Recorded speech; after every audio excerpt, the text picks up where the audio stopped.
It takes the right skills and the right innovation to design and manage meaningful print marketing solutions.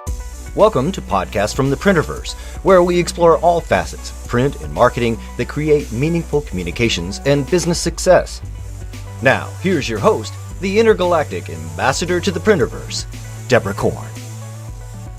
Hey everybody, it's Deborah Korn here with the fabulous Trish Witkowski at the Foldfactory studio. I'm at ground zero for folding coolness. Trish, thanks so much for inviting me over to have this conversation.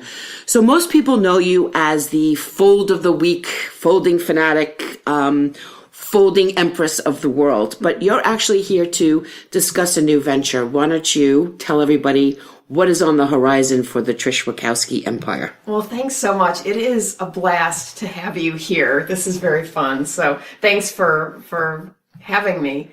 So we're doing some really exciting new things with Foldfactory. We're kind of splitting the business in two parts. So those of you who know a bit about Foldfactory know that we are primarily B2B, and we have die lines and samples and all sorts of things. And as you know, I obviously inspire everybody as often as possible, with Fold of the Week. I mean, we had 400th episode a few weeks ago, which was kind of exciting. And those are videos for anyone who doesn't know. They are, yeah. 60-second super cool Fold of the Week. I've been shooting for 8 years, which is kind of hard to believe, but we saw an opportunity about, a year ago or so, and realized that we had an opportunity in the B2C space, consumer space, which was all new for us. So it's been an interesting journey to kind of leverage our connections in the print industry and to see where we could go with our new line of products called Foldfactory CRAFT.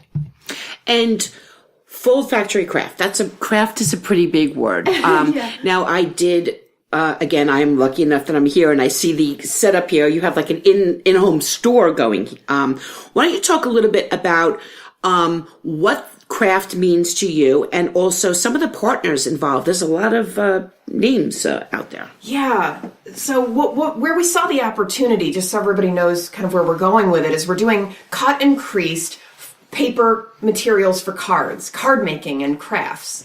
So we knew right away that we needed to be able to cut and crease. However, in lessons learned from the new Foldfactory that we launched a few years ago, we invested a lot of money in metal dies.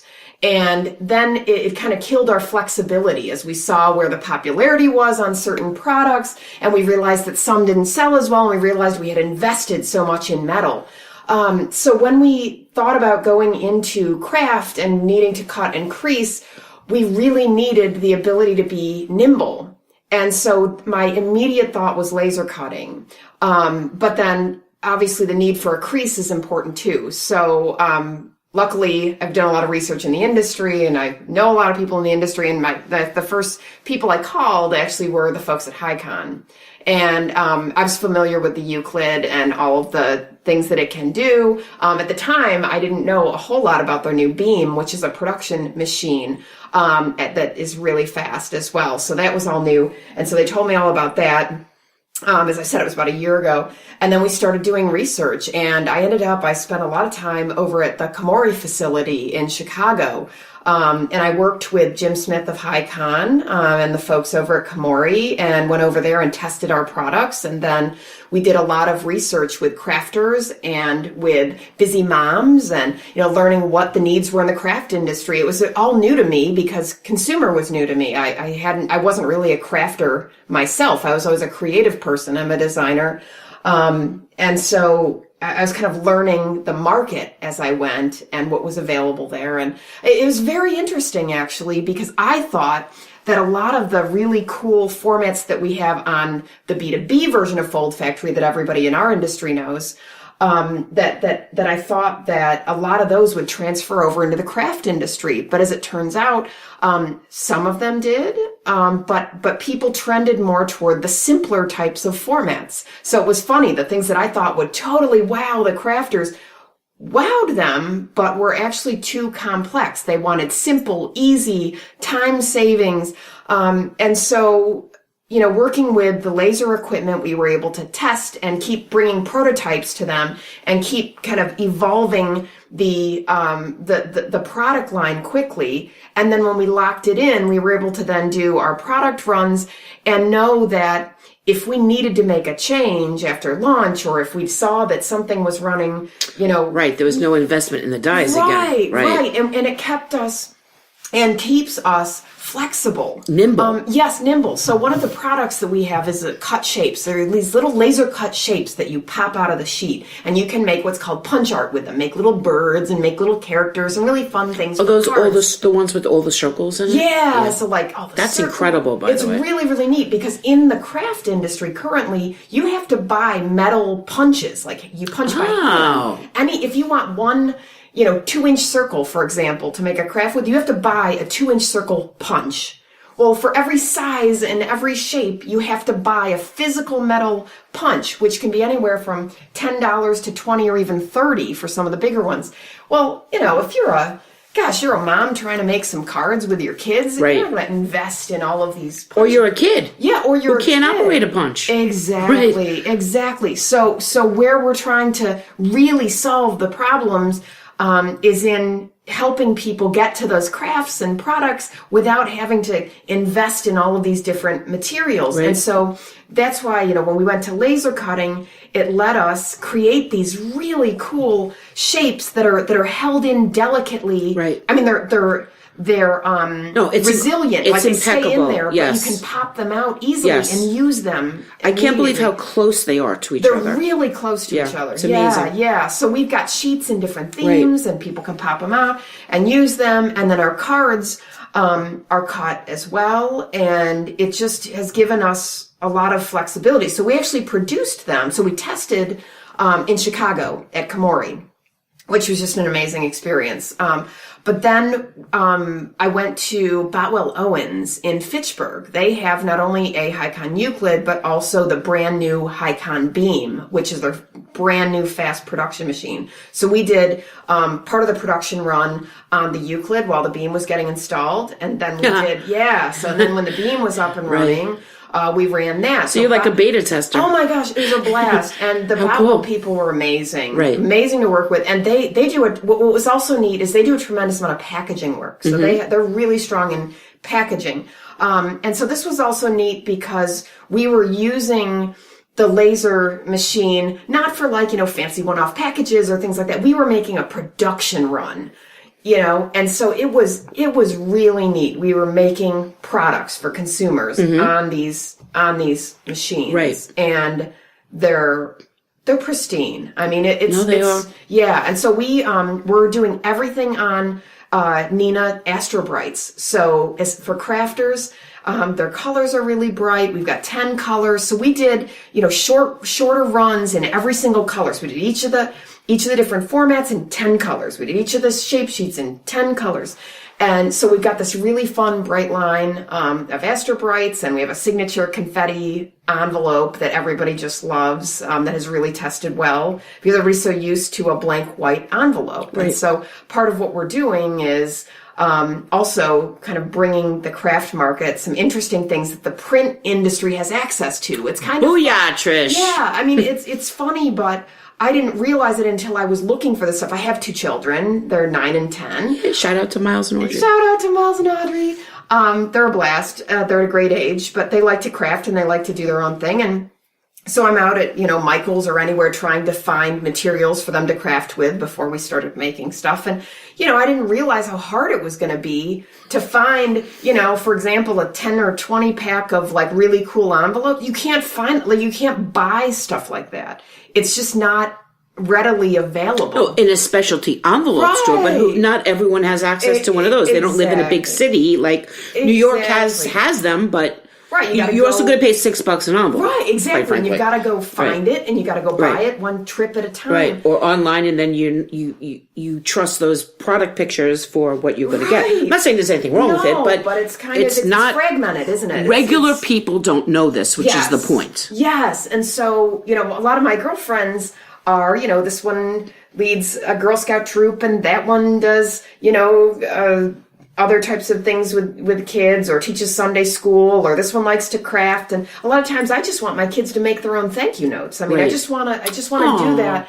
And it becomes a real project. And so that's where we saw a unique opportunity to bring kind of our knowledge of the print industry and what we know about technology, and using, this amazing equipment and to be able to get a laser cut and a true score in one pass that's what the key is to our products as well. And then that flexibility that it gives us. So, we feel really good about that, because I know that if we find something sells differently than we think it's going to, we can change it. If we get a comment about, these are a little too big, or this is too whatever, we can make that tweak and it's over. It's in the next run, versus, some of those complicated shape sheet die lines would have been over $1,000 a piece to create. I mean, and then you're stuck with them. Right. What if you want to change it? Oh, there's another $1,000, another $1,500. Here's hoping it works. You can't really run a bit, especially a startup division of a company like that. You just cannot, do it that way. Right. This podcast from the Printerverse is brought to you by Print Media Center. Print Media Center provides printspiration and resources to the print and marketing community with real-world insight for success, whether you're an industry supplier, print service provider, print customer, or consultant. Visit printmediacenter.com and connect with the Printerverse. Print long and prosper.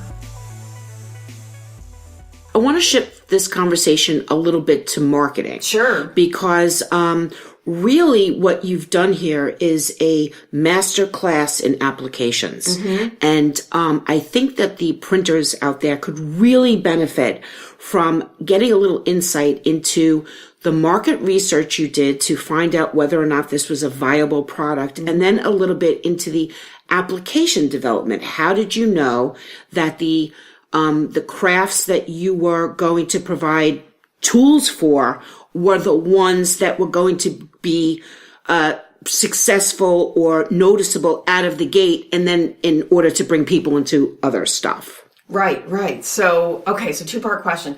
So I realized that, just in doing my own stuff with my kids, that there was definitely something going on. There was a need for that. There was kind of a gaping hole and a gap between the advanced crafter and the kind of entry level crafter, and which printers could translate to a seasoned print customer and a novice print customer. So I just want to keep this part as related to, Absolutely. And so we decided to kind of scale back and focus on the simpler side and to kind of solve a problem by knowing what we do best. So, we know that our strength is in creative formats and understanding that. And so then I started to just really dig into, what formats are being used in the crafting industry? Looking at Pinterest, what crafters are posting. We did a tremendous amount of research, just kind of boots on the ground. So, which, by the way, is a genius tip for printers. Yeah.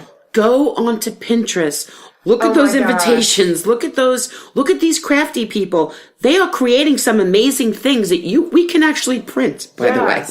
Yes, absolutely. And, what things are popular, and also kind of what was out there.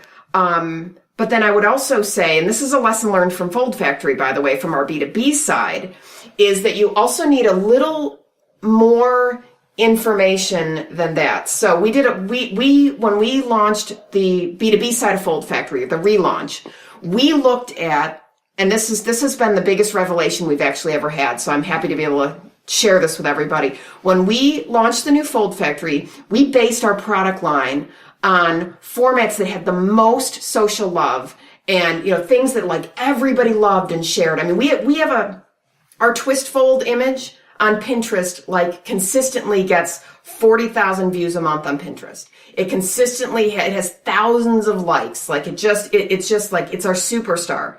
Guess what is one of our least selling products on Foldfactory is the twist fold. Right. People love it. It's aspirational. And there's a huge difference between aspiration and buying intent. And this we learned huge with Foldfactory. It's been my biggest lesson. So what we learned when we kind of ventured into the craft side is we have to get face to face with our potential customers, and we cannot coach them. We cannot, listen to what the answer that we want to hear. Or drive them to that answer. We have to listen to the answer they give us. Right. And let me tell you, there were some things that I brought to the crafters, because I worked with pro crafters and I worked with like busy mom kind of novice crafters and everything in between, and kind of shared with them. And when when I thought, the pro crafters are going to go nuts over this or that. And when they said, that's interesting, I like this over here.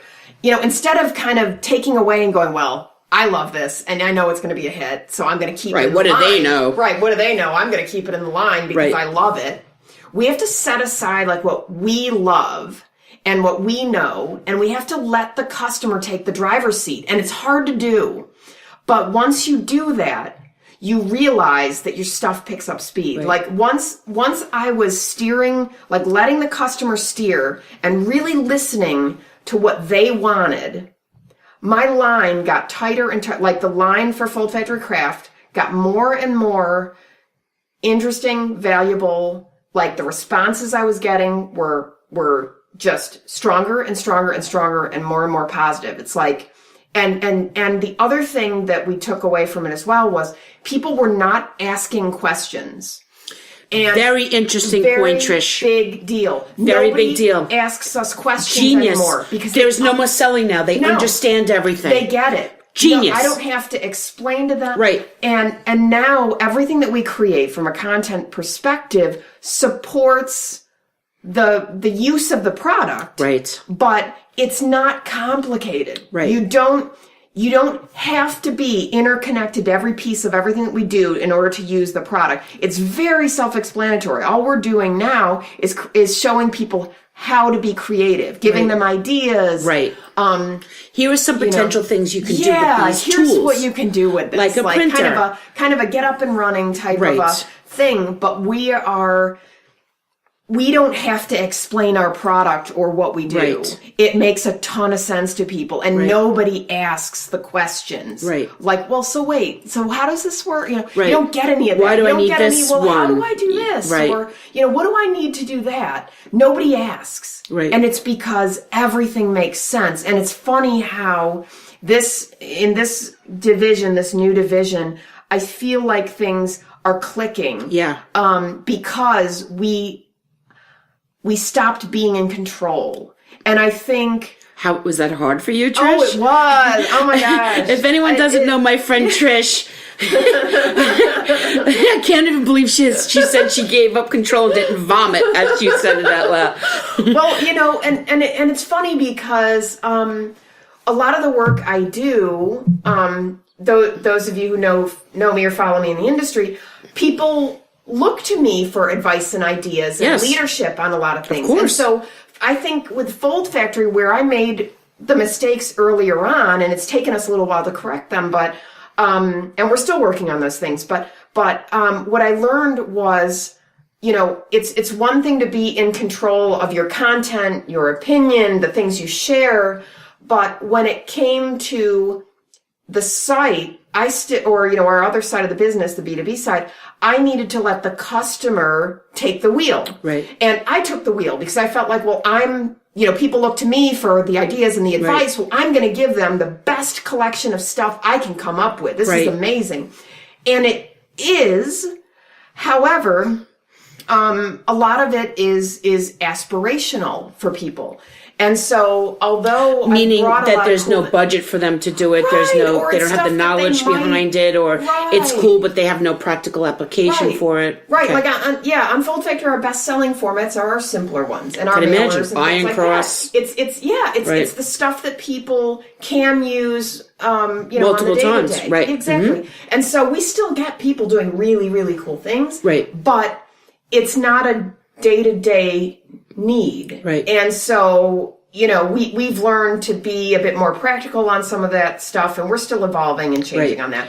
But I learned, but what I've done different in the B2C side and in our new work is that I am listening to my customer rather than leading the customer and saying, hey, I'm going to bring something amazing and new to the crafting industry because I know what I'm doing. Well, I had to listen. Like, I had to just say, wait a minute, these are the people who use this stuff, do this stuff. And I think we all have to stop driving sometimes and just listen to what the real needs are and solve a real problem. Right. And so we are solving multiple real problems with the Foldfactory CRAFT, and we just approached it very differently. And so, I'm fortunate though that what's been interesting with the new side of the business is we've learned so much from Foldfactory and from doing video. I've done 8 years of video. I mean, I feel pretty well versed in all of this stuff. And so that part is going to be the easy part for us. Like, we know I know exactly what I'm going to do on the content side to support what we're doing. Well, I actually want to get into that now. You did your market research. Yeah. You did some custom product testing. Yeah. You did some customer focus group. Let's say you did some focus grouping. Yes. And you came out with a launch products, some launch products to put into the consumer marketplace, which is very exciting, Trish. Now, a printer, same thing. They get a new piece of equipment. They can do new things with it. They make some things. Now they've got to take it to the people. Yep. So let's talk a little bit about some of the marketing strategy. Yeah. Now, this is a little different because it is going out into the consumer world, but the goals are the same. So they are. Let's talk a little bit about your process for that and some maybe tips and tricks you've learned along the way. Sure.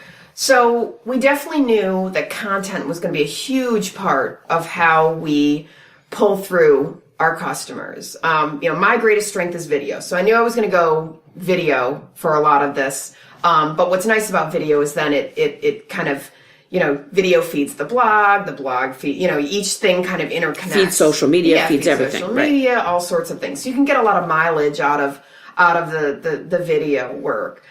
So that was important. However, I think sometimes it's very hard to pull your brand out of it and to kind of focus on the creativity or on the what it is you're doing to get people interested or to inspire them. So for example, my new show that's going to launch with Foldfactory CRAFT is called The Busy Crafter.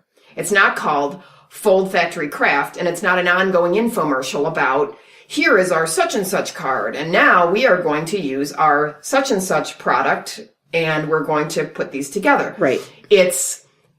I'm going to be making products, using our Foldfactory CRAFT products, and other types of products, and mixing it all together, but it's about sharing creative ideas and building that following. And so it's different. It's kind of... I'd like to say, I did see one of the videos, and it is not unlike those really quick recipes you see on social media. Yeah. That within a minute or two, you have cooked it's a little sped up, but all the ingredients are there. I mean, it's genius, the way that you're doing that. Thanks. So we're building little punch art, making a little bird with a bunch of circles and Google eyes and stuff like that. And then there's going to be a longer format show where so there's I didn't realize that. Yeah. So those are, I call those like my little quick clip magic hand types of things. Okay, well that's the ones I saw. Yeah, those are quick tutorials. Exclusive. I didn't know about this other thing right now. Yeah, so my new show is called The Busy Crafter, and it's going to and so I'm going to be giving longer format tutorials and talking about creative things and how we make things, and it's the longer version. How cool! Yeah, it's going to be really, really fun. How long are they going to be? You don't know yet.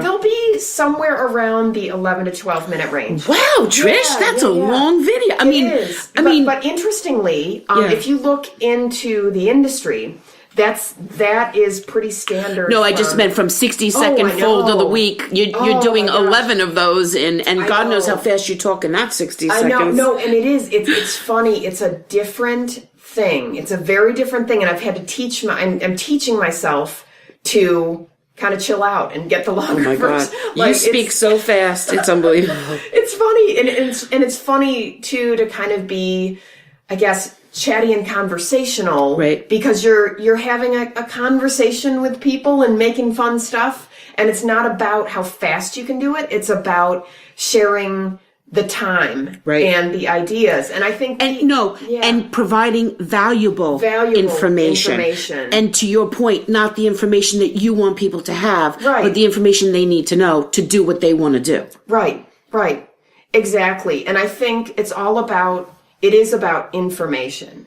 And, if you're a printer and you're trying to reach out to your audiences and designers and marketers and people that make decisions, the people who are making decisions don't really care how it gets done and the model and brand of whatever you're using. They care about, the quality and getting it done. They want the idea. They want the information that supports and helps them get to where they're going. But I would just like to caveat that they don't care about the make and model because no one's given them a reason to care. Exactly. And if the manufacturers actually gave the print customers information directly on why they should source their products and services from one of their customers, they would.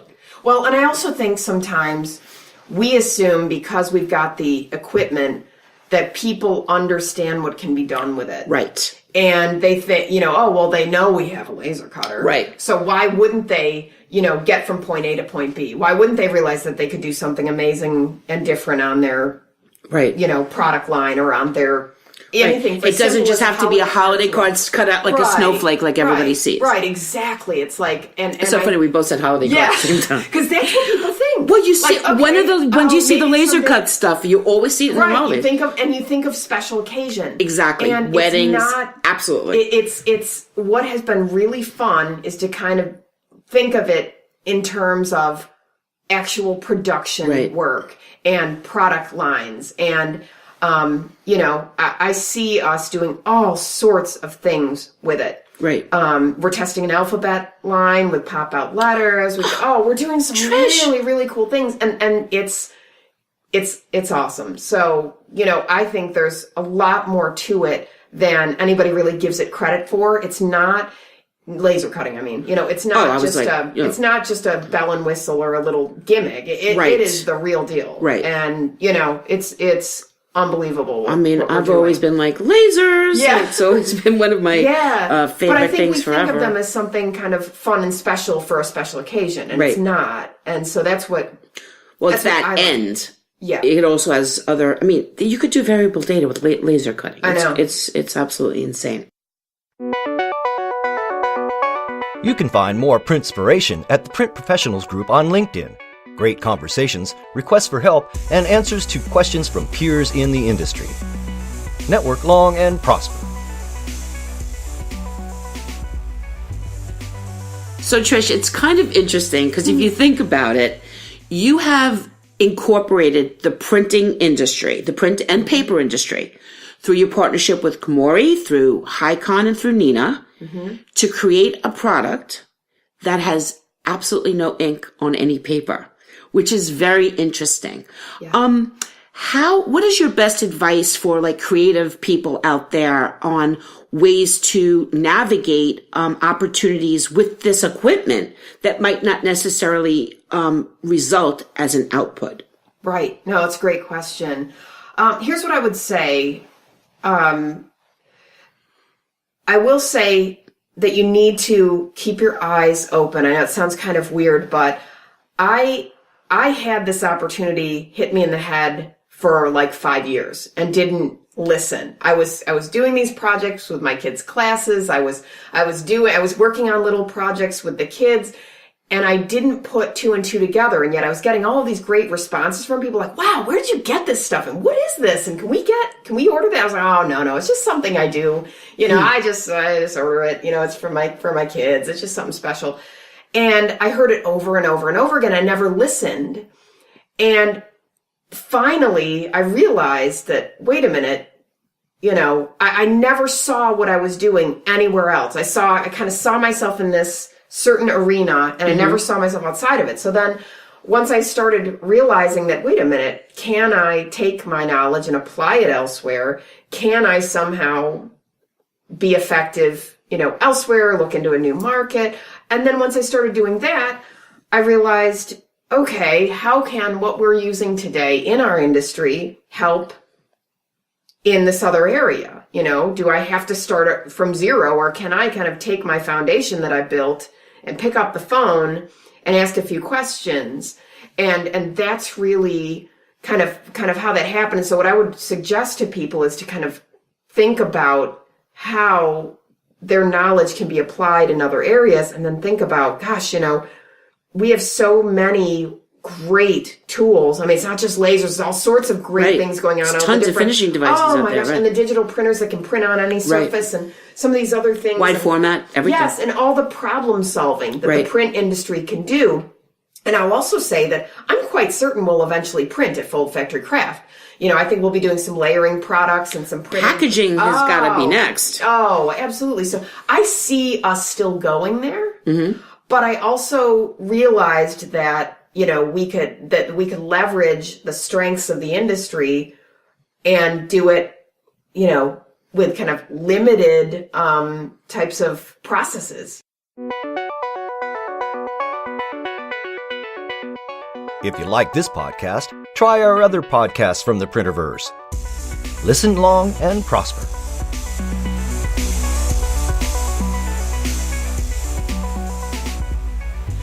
Trish, it's always a pleasure talking to you. Thank you so much. Would you like to tell everybody the new website? Sure. It is Foldfactory CRAFT with a C, foldfactorycraft.com. So, we're excited about it. And thanks so much for the opportunity to chat today. Yay. It was great. Well, thanks for having me. I really appreciate it. You're awesome. Everybody follow Trish on social media, visit her site, and definitely check out the Fold of the Week videos, which you're still going to be doing, correct? Of course. Absolutely. Okay. Don't... absolutely. I mean, I know until you're one of strong. Oprah's favorite things that you're still, don't forget me when... Oh, no, actually bring me to Oprah's, please. I'm begging you. Thank you so much, Trish. Thanks. You've been listening to podcasts from the Printerverse. We'd love to hear your feedback on our shows and topics that are of interest for future broadcasts. Please connect with us through printmediacenter.com, and don't forget to subscribe to our podcasts for alerts on new shows. Until next time, thank you for joining us and listening to podcasts from the Printerverse. Print long and prosper.